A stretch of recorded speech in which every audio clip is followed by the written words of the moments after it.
Merci pour votre fidélité renouvelée à la 7 TV. Mesdames et messieurs, il est 13 h. Bonjour et bienvenue dans ce journal. À la une de l'actualité, médias non reconnus par l'État du Sénégal, 7 TV, Sen TV, Zik FM ou encore le journal Le Quotidien. La directrice de la 7 TV, elle, était face à la presse ce matin pour restaurer sa part de vérité avec preuve à l'appui.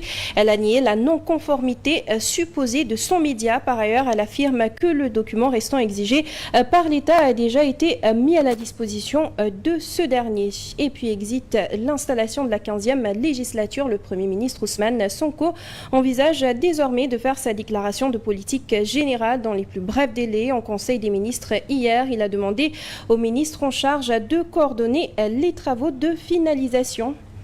Voilà tout pour l'essentiel des titres. Les développements, c'est tout de suite.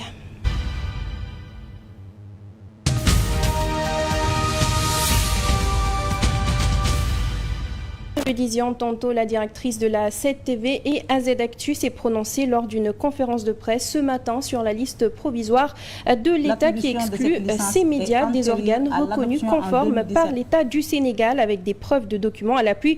Elle a réfuté et déploré la situation. D'après elle, son média est bel et bien en conformité avec les exigences de la loi et ou du code de la presse. Par ailleurs, elle affirme avoir déjà fourni le document demandé par le ministère de la communication. Nous reviendrons sur le compte-rendu de cette rencontre avec plus de détails dans nos prochaines éditions. En attendant, on reste toujours avec cette même note de liste des médias reconnus conformes par l'État du Sénégal. Les réactions se multiplient. Pour Evelyne Mandiouba, il fallait s'attendre à l'exclusion des organes comme la 7 TV, Sen TV, Zik FM ou encore le journal Le Quotidien. La responsable des rédactions du groupe des médias estime que c'est la suite des actes posés par les autorités pour mettre la pression sur certains organes. Evelyne Mandiouba considère que c'est une volonté de museler la presse. Elle appelle à la mobilisation pour défendre, dit-elle, la liberté d'expression. Sen TV, Zik FM, 7 TV et le journal Le Quotidien sont les grands absents de la liste des médias provisoirement reconnus. Une absence qui a surpris beaucoup de Sénégalais, en particulier les travailleurs de ces organes de presse. Mais pour Evelyne Mandiouba, journaliste à des médias, il fallait s'y attendre au vu des actes posés par les nouvelles autorités depuis leur accession au pouvoir. Parce que quand vous venez d'arriver au pouvoir et qu'on n'a pas fini de dénoncer ce qui s'est passé avec le fisc, on suspend les contrats de publicité qui nous liaient avec des agences de l'État alors que ces contrats étaient en cours d'exécution. Ça, c'est un abus. Sur quoi il se base, vraiment, ça fait douter. Cette décision du ministère de la tutelle n'est que la suite de la campagne de musulmans d'une certaine partie de la presse, assure la responsable des rédactions du groupe des médias. Sur certains groupes ou réseaux sociaux, vous voyez des gens qui sont de leur côté qui disaient il faut fermer tel groupe de presse, il faut fermer tel groupe de presse, parce que tout simplement, leurs militants, de leur point de vue, se disent que oui, ce groupe de presse n'est pas favorable au régime ou ne l'est pas. Parce que tant qu'il y a l'épée de Damoclès sur la tête des organes de presse, ça veut dire marchez au pas, vous ne marchez pas au pas, voilà ce qui va vous arriver. Evelyne Mandiouba appelle à une grande mobilisation pour défendre la liberté de la presse qui est aujourd'hui menacée. Mais j'estime que ça, c'est un combat de la presse. Ce n'est pas un combat de tel groupe ou de tel autre groupe, mais pour moi, c'est la liberté d'expression qui est menacée dans ce pays. Parce que de plus en plus, il y a des actes qui sont posés et qui ne vont pas vers la liberté d'expression et qui ne vont pas vers la consolidation de la liberté d'opinion et de permettre aux organes de presse de travailler librement. Les organes de presse qui ne figurent pas sur la liste du ministère de la Communication ont 72 heures pour se régulariser. Mais pour la journaliste, il faudrait au préalable définir quelles dispositions du code de la presse ont été violées.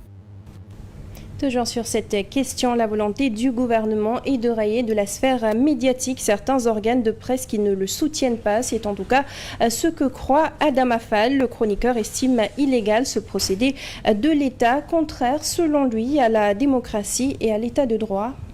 Ça a été une surprise générale dans le cadre de la publication des listes, surtout que dans un pays normal, on ne doit pas publier des listes pour dire que ces médias-là sont conformes par rapport à la code de la presse. Parce que quand même, pour la création d'un média, nous sommes dans le régime de la déclaration. Donc quand on parle de régime de déclaration, normalement tous les médias doivent pouvoir émettre. Aujourd'hui c'est des surprises parce que nous avons vu que le journal Le Quotidien n'est pas dans les règles, 7TV n'est pas dans les règles, c'est un problème. Maintenant, dans la stratégie, ce n'est pas une surprise politiquement. Pourquoi? Parce que ces gens pensent que ces médias-là sont contre eux, ne respectent pas les lignes éditoriales, c'est-à-dire ne les soutiennent pas dans leur communication. Ce qui est grave dans une république, c'est ce qui est grave parce qu'un média ne doit pas appartenir à un État, un média ne doit pas appartenir à une corporation, un média ne doit pas appartenir à un parti politique. Donc aujourd'hui, si nous voyons cette publication, nous pensons que c'est de l'arbitraire, c'est du forcing qu'ils sont en train de faire, c'est pour bâillonner les médias, c'est pour bâillonner certains médias, c'est pour exclure certains médias. Et cette stratégie a existé aux États-Unis dans les années 1940-1970. C'est ça qu'on appelle le making bird.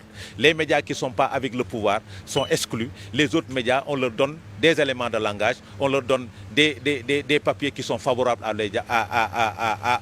cet état-là pour manipuler l'opinion publique.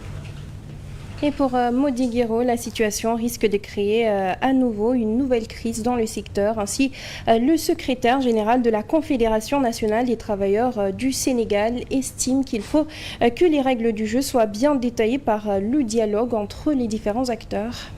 Au Sénégal, notre tradition, c'est la liberté.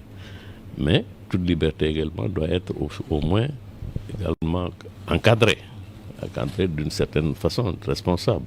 Je pense que l'État devrait au moins essayer aussi de soutenir la presse, mais pas n'importe comment, bien sûr. Il faudrait donc que les règles du jeu soient bien établies par le dialogue, je pense, entre les associations de la presse et ceux qui les dirigent, et les membres du gouvernement, et particulièrement le ministère de la Communication. Je pense que dans la mise en œuvre de cette réglementation, il y a toujours une possibilité d'accompagner, de sensibiliser, et de voir également les goulots d'étranglement, les difficultés des uns et des autres. Et dans un dialogue constructif, je pense que les gens peuvent, tous les acteurs peuvent trouver des solutions. Bien sûr, il faudrait donc que les règles du jeu soient bien établies par le dialogue. On reste avec Mody Guiro sur un autre registre à présent. Abass Fall devient ainsi le nouveau ministre du Travail, de l'Emploi et des Relations avec les institutions. Sa venue dans ce ministère suscite beaucoup d'espoir dans un contexte marqué par un taux de chômage des jeunes assez élevé. Mody Guiro plaide pour la sauvegarde des droits des travailleurs et invite le nouveau ministre au dialogue.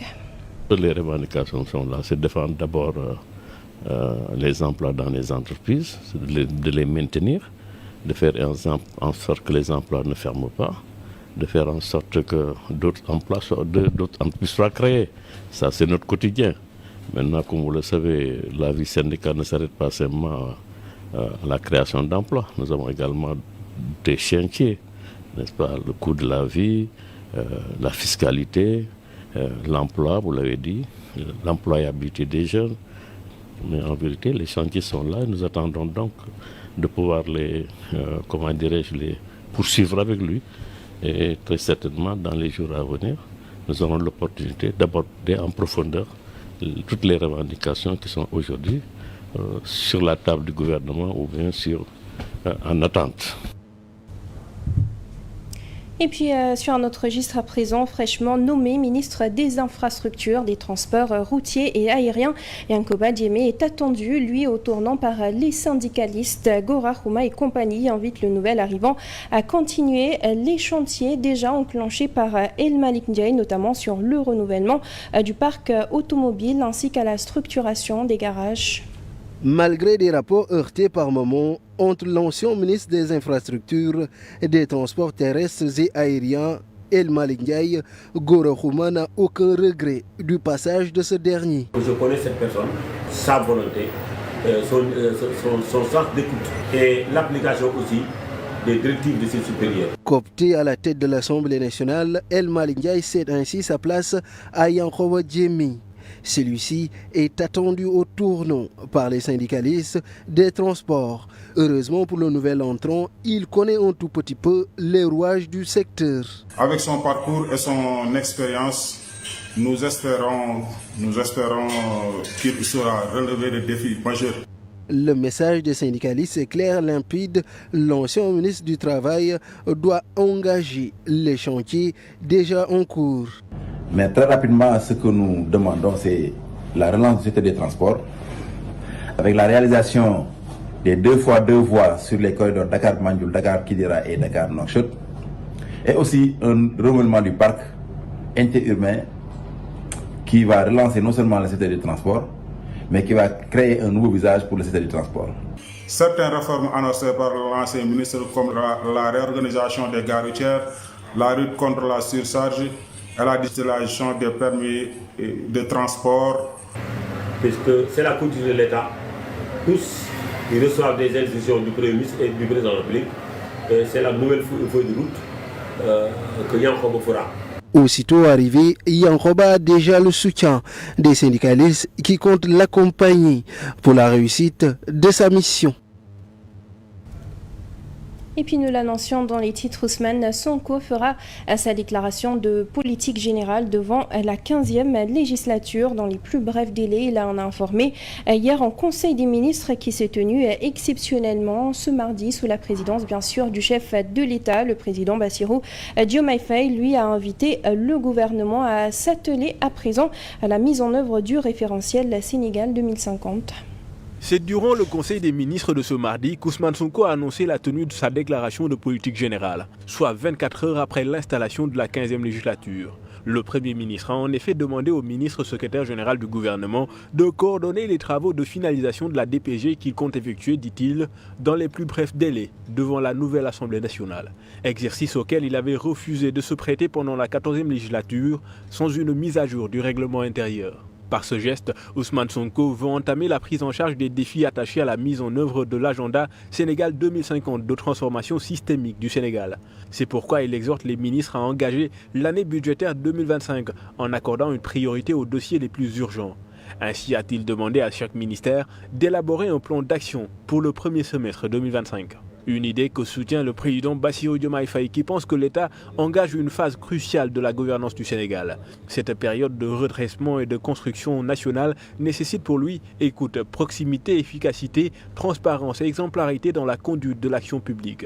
Le président de la République a dès lors exhorté le gouvernement à se concentrer sur l'essentiel, à rester un gouvernement de solutions, de consensus et de résultats dans la prise en charge des besoins et aspirations des populations. Le Conseil des ministres a également examiné et adopté 2 projets de loi. Le projet de loi de finances rectificative 2024 et le projet de loi de finances initiale en vue d'un examen par l'Assemblée nationale nouvellement installée. Une note d'économie très rapidement à présent avec ce rapport alarmant de la Banque mondiale publié hier selon ce dernier qui se présente comme la source la plus complète et la plus transparente de données sur la dette extérieure des pays en développement. À fin 2023, le Sénégal est le pays le plus endetté du continent avec un stock de dette de 40 milliards de dollars, soit 133% de son revenu national brut, cite Jeune Afrique. Cette dette est détenue majoritairement par les banques multilatérales de développement, à savoir Banque mondiale, FMI, Banque africaine de développement, entre autres, puis par les créanciers privés, 33%, la Chine, 7% et la France, 6%. À l'inverse, l'Algérie est le pays le moins endetté du continent, 3% de son RNB, avec 7 milliards de dollars de créances majoritairement détenues par l'ABAD, 83%, la Chine, 7%, la France, 4% et l'Italie, 3%. On termine très rapidement avec une note de sport. L'équipe nationale sénégalaise de handball affronte celle du Cameroun ce mercredi en quart de finale de la CAN qui se déroule en République démocratique du Congo après un magnifique parcours en phase de poule marqué par 4 victoires et une défaite. Les Lions se mesurent cet après-midi à leur rivale camerounaise pour décrocher une place en demi-finale, 4e lors de la dernière édition organisée au Sénégal. Elles doivent rapidement tourner la page de leur défaite face au Congo et élever leur niveau de jeu pour venir à bout du Cameroun, considéré comme l'un des favoris de cette compétition. Et bien que le Cameroun, finaliste lors de l'édition précédente, représente un adversaire redoutable dans ce tournoi, les protégés de Yacine Messaoudi disposent de l'expérience et du talent nécessaires pour atteindre les demi-finales. Et voilà tout pour ce journal. Merci à vous de l'avoir suivi à 14h. Comme toujours, vous avez le Wolof. Merci, bonne suite de programme sur la 7 TV.